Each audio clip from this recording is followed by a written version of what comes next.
Hola, bienvenidos a nuestro enfoque escritural. Es una bendición una vez más poder estar para compartir la palabra de Dios. Y pues quiero que veamos hoy acerca de Primera de Juan, capítulo 4. Hoy vamos a ver lo que la Biblia nos enseña acerca de probar los espíritus. Y Juan habla mucho acerca del amor. Y en este caso pues también habla mucho acerca de recibirnos como hermanos unos a otros y de amarnos unos a otros, también de animarnos, de apoyarnos unos a otros.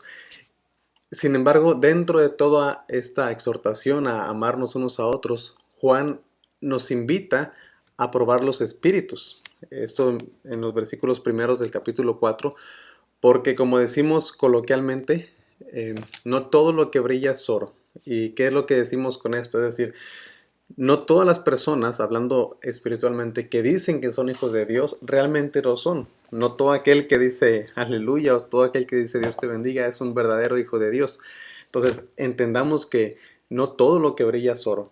Y como cristianos debemos de tener también esta sabiduría y ese discernimiento para probar los espíritus. Juan nos dice en la primera carta, en el capítulo 4, que es lo que corresponde al día de hoy, dice: amados, no creáis a todo espíritu, sino probad los espíritus si son de Dios. No todos los que enseñan o pretenden enseñar la Biblia son verdaderamente profetas de Dios o servidores de Dios o portadores de la palabra de Dios, porque dice aquí la Biblia, porque muchos falsos profetas han salido por el mundo. Entonces, la Biblia nos exhorta a reconocer a esos falsos profetas. ¿Quiénes son los falsos profetas según este pasaje? Específicamente este pasaje dice, en esto conoced el Espíritu de Dios. Todo espíritu que confiesa que Jesucristo ha venido en carne es de Dios. Pero luego dice también, y todo espíritu que no confiesa que Jesucristo ha venido en carne no es de Dios. Y este es el espíritu del anticristo, el cual vosotros habéis oído que viene y que ahora ya está en el mundo. Son personas, en este pasaje específicamente hablando, que no confiesan que Jesucristo ha venido en carne. ¿Qué es lo que significa, en otras palabras, esto? Bueno, significa que son personas que no creen que Dios Hijo se encarnó, vivió, murió y resucitó para nuestra salvación. Como hemos hablado, desde que empezamos esta carta, estaba iniciando el movimiento gnóstico y ellos pues no creían que Dios Hijo se había encarnado y había tomado forma de hombre, como dice la Biblia. Ellos creían, hasta cierto punto, cuando se estaba mezclando con el cristianismo, ellos creían algo semejante a que cuando Jesús se bautizó, en ese momento Cristo o Dios hecho hombre, o Dios tomó forma de hombre en ese momento, en el momento del bautismo, y antes de que él muriera, entonces eh, el Espíritu de Cristo dejó el cuerpo de Jesús y lo que murió fue el cuerpo y no. Entonces hay una mezcla entre espiritismo y cosas griegas y también cosas cristianas. Eso era todo lo que estaban viviendo, pero Juan aclara, no, no, no, como él enseña desde su evangelio. En el principio era el verbo, y el verbo era con Dios, y el verbo era Dios. Este era en el principio con Dios, y el versículo 14 de Juan capítulo 1 dice que, y aquel verbo fue hecho carne. Y ahora aquí, en esta carta, Juan está aclarando, hay algunos que no creen eso, y tengan cuidado, y pruébenlos, para ver si son de Dios o no son de Dios. Y entonces nos habla acerca de los verdaderos hijos de Dios, las características de los verdaderos hijos de Dios en este capítulo 4. Dice que los verdaderos hijos de Dios han vencido a ellos. Dice, vosotros sois de Dios y los habéis vencido, porque mayor es el que está en vosotros que el que está en el mundo. Y aquí nos habla de que los verdaderos hijos de Dios son vencedores en cuanto a la fe, en cuanto a la palabra de Dios, en cuanto a la enseñanza de la palabra de Dios. Y por eso es importante. Vamos a ver un poquito más adelante por qué razón somos vencedores. Y pues es por el Espíritu Santo. Lo vamos a ver en la Biblia. También aprendemos que los verdaderos hijos de Dios son las personas que oyen a los fieles mensajeros de Dios. Esto enseña el versículo 6. Bueno, leemos el 5 y 6. Dice, ellos son del mundo, por esto hablan del mundo y el mundo los oye. Hablando de los falsos profetas. Versículo 6. Nosotros somos de Dios. El que conoce a Dios nos oye. El que no es de Dios no nos oye. En esto conocemos el espíritu de verdad y el espíritu del error. Juan decía en el capítulo 1 que él habla acerca de lo que palpó, de lo que vio, de lo que disfrutaron completamente. Entonces, en este caso, vemos también que Juan era parte de los fieles mensajeros de Dios, de los testigos oculares de lo que vieron acerca del Señor Jesús. Y en este caso vemos que los verdaderos hijos de Dios oyen a los fieles mensajeros de Dios. Entonces es una característica también de ellos. Otra característica de los hijos de Dios es que son los que han disfrutado o los que hemos disfrutado el verdadero amor de Dios. Y eso está versículo 7 al versículo 9. Los verdaderos hijos de Dios son los que han disfrutado el verdadero amor de Dios. ¿Y a qué nos referimos cuando hablamos del verdadero amor de Dios? Muy bien, pues vean lo que dice versículo 7 al versículo 9. Amados, amémonos unos a otros porque el amor es de Dios. Todo aquel que ama es nacido de Dios. El verdadero amor de Dios es haber nacido de Dios y conoce a Dios.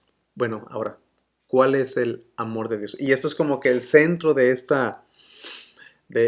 capítulo, porque nos habla de los falsos profetas, nos introduce a los hijos de Dios y luego en este centro, en este corazón del capítulo, nos habla del evangelio y luego más adelante nos habla de las características de los hijos de Dios. Pero aquí ven cómo dice, el amor de Dios es haber nacido de Él. El que no ama no ha conocido a Dios porque Dios es amor. En esto se mostró el amor de Dios para con nosotros. ¿En qué? Y es muy parecido a Romanos 5:8, ¿verdad? Dice, en que Dios envió a su Hijo unigénito al mundo para que vivamos por Él. En esto consiste el amor, no en que nosotros hayamos amado a Dios, sino en que Él nos amó a nosotros y envió a su Hijo en propiciación por nuestros pecados. Ese es el amor de Dios. Ese es el verdadero amor de Dios que hemos disfrutado los hijos de Él. Eh, Pudiéramos tener tal vez escasez, necesidades, problemas, situaciones difíciles, tristezas, problemas de salud, lo que sea, pero hemos entendido que el verdadero amor de Dios no significa la ausencia de problemas. El verdadero amor de Dios no significa la ausencia de escasez. No, el verdadero amor de Dios es que Él envió a su Hijo para perdonar, para propiciar nuestros pecados, para recibir el castigo que nos correspondía a nosotros y poder ahora ser recibidos por Dios por su gracia y misericordia, teniendo y poniendo nuestra fe en el sacrificio de Cristo Jesús. Ese es el verdadero amor de Dios. Y los falsos profetas no enseñan esto, lamentablemente. Ahora, ese es el verdadero amor de Dios, que Dios envió a su Hijo. Ahora vamos a ver más características de los hijos de Dios, otras características de los hijos de Dios, y estas las vamos a ver en los siguientes versículos. Los verdaderos hijos de Dios aman, hablando específicamente, pues aman a los hermanos. Esto enseña el versículo 12. Los verdaderos hijos de Dios han recibido el Espíritu de Dios. Esto enseña el versículo 13. Y aquí se los dejo para que ustedes los lean en su casa y mediten en ellos. Los verdaderos hijos de Dios también testifican acerca de Dios. Un verdadero hijo de Dios va a hablar de acerca de Jesús a los demás. Y eso enseña el versículo 14 y versículo 15. Los verdaderos hijos de Dios permanecen. Y nosotros hemos conocido y creído el amor que Dios tiene para con nosotros. Dios es amor, y el que permanece en amor, permanece en Dios y Dios en él. Entonces, un verdadero hijo de Dios permanece. Un verdadero hijo de Dios tiene confianza, porque aquí nos habla de que tengamos confianza en el día del juicio, porque el verdadero amor echa fuera el temor. Entonces, un verdadero hijo de Dios no le tiene miedo a Dios, sino más bien tiene confianza por Cristo que ha pagado.